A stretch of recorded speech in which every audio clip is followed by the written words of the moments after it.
Hey everyone, I'm Rob. It's Sunday today, so that means it's time to sit down and chat all things ChatGPT and generative AI and catch up with the news in the week. And there has been some big announcements. We have seen the ChatGPT GPT store been released. We've also heard that there have been team instances of ChatGPT that have been released, and there's some other fun news articles to share with you. So let's get going and let's chat about it. That was a bad joke. Okay. Regarding the ChatGPT store, let's take a quick look at the press release. So in their blog, they said that they're introducing the GPT store, and they go on to say that there have been 3 million custom versions of ChatGPT that many people have built, myself included. The thing that's cool about this is that there are new featured GPTs every week. So they've highlighted some of the useful ones that they found. For example, personalized trail recommendations from All Trails, which is a very popular hiking app. Search and synthesis results from over 2 million academic papers with consensus, expanding your coding skills with Khan's Code Tutor, design presentations or social posts with their Canva GPT, and find your next read with books. So you can include your own GPT if you have created your GPT. All you have to do is save your GPT for everyone. Anyone with a link won't be shown in the store, and verify your builder profile. So let's take a quick look and see what that looks like.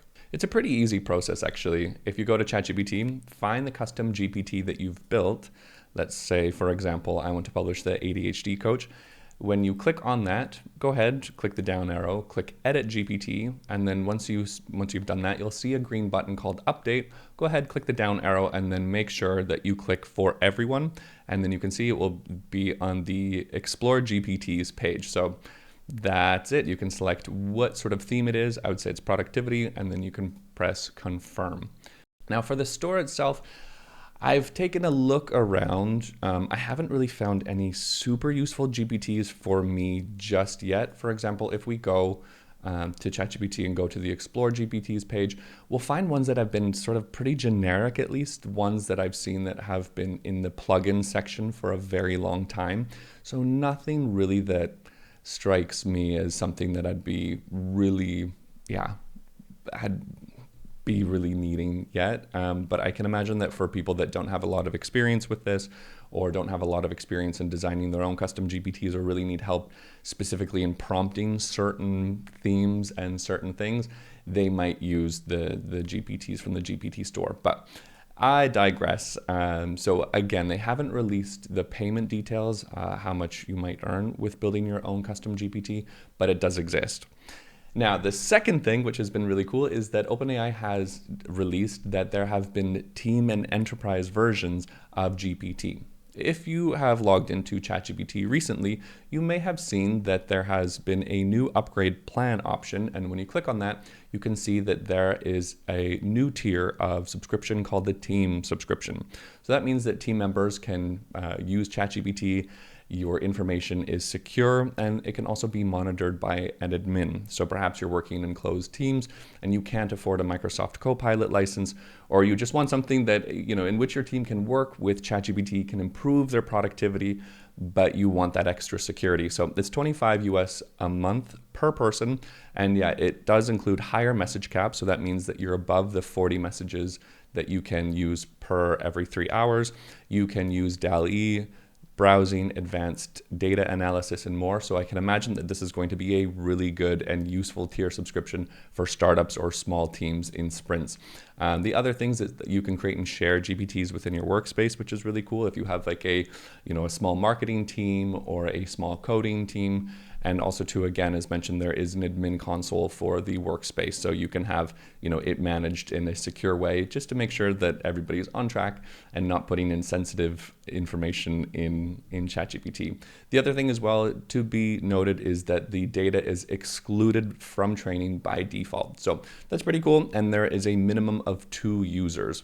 So that's the big announcement from ChatGPT this week. Next up in the world of ChatGPT, I feel like we see this pretty much every 3 months or so, and it is somebody that has come up with the ultimate prompting guide. Yeah, I feel like every 3 months, every 2 months, it's like, here's the definitive guide of how to do prompt engineering well. And according to researchers, this is their definitive guide. So instead of somebody, on a Substack or so on a blog saying, this is the definitive prompting guide, we have now researchers saying that this is really the 26 guiding principles to streamline your prompting with ChatGPT, models 3 and 4. Now, I will, of course, put a link in the description of this video of the 26 principles to review them just very quickly. For those that are new to prompting, I think this is a pretty good guide. For example, explain this piece of information, like I'm 11, if I'm a beginner in this field. So a lot of things that, have been pretty known for a long time. But anyways, I digress. I feel like I'm kind of on the bus to Frowntown right now. But I think if this could be useful for you, read through. It's nothing really new, but perhaps you can lift and shift if you are creating your own guide or, of course, just want to look through. In some other ChatGPT news, some users have seen that there has been a temporary chat feature that has been released. I don't have access to it yet, which is unfortunate because I definitely want to try and play around with it. But I find this very interesting that, for some of those really stupid questions that you want to ask, and then you're like, oh gosh, if anybody sees my screen or if I have to share my screen, it's kind of embarrassing. Like, why is the sky blue? But yeah, so this is a nice feature that they've added. But keep in mind, if you're going to ask any super sensitive or maybe unethical questions, that they may still keep a copy for up to 30 days for safety purposes. So if you have access to temporary chat, go ahead, have fun. But just keep in mind that, they're still going to keep a copy of some of those questions that you may be asking. Okay, so about the internet as a ghost town theory, that essentially the internet is just full of bots and all the information, all the interactions on popular forum sites, on Twitter, etc. is all just bots and it's not actual people.